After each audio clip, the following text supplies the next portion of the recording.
આજે આપણે બનાવીશું કોકોનટનું રાયતું, જે એક મારી પાસે અડધું નાળિયેર પડ્યું છે તેની હું છાલ ઉતારી લીધી છે, અને તમે છાલ ન પણ ઉતરે તો ચાલે, થોડો કલર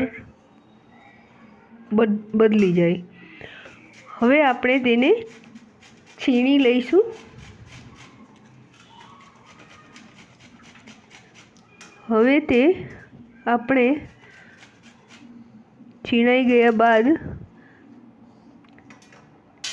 એક કોથમીર લઈશું, થોડી ઝીણી સમારીને। અડધું આપણે તેમાં મરચું લઈશું, લીલું મરચું, જેનું ઝીણું સમારીને લઈશું। હવે આપણે આ બધું એક બાઉલમાં ટ્રાન્સફર કરી દઈશું।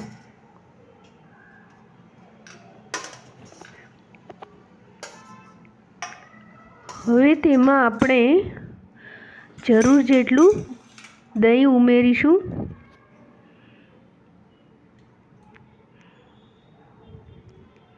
આટલા ટોપરાના છીણમાં નાળિયેરના છીણમાં તમે જોવે એટલું દહીં ઉમેરી શકો છો। મેં અહીંયા ઘણું એના પ્રમાણમાં ઓછું લીધું છે દહીં। હવે આપણે મિક્સ કરીશું, અને બાદ તેમાં આપણે થોડી ખાંડ નાખીશું।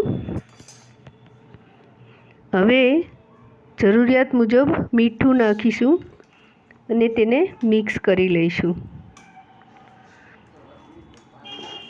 હવે આપણે તે સર્વિંગ બાઉલમાં કાઢી લઈશું। તે પરાઠા થેપલા સાથે સારું લાગે છે। થેન્ક યુ મિત્રો, થેન્ક યુ।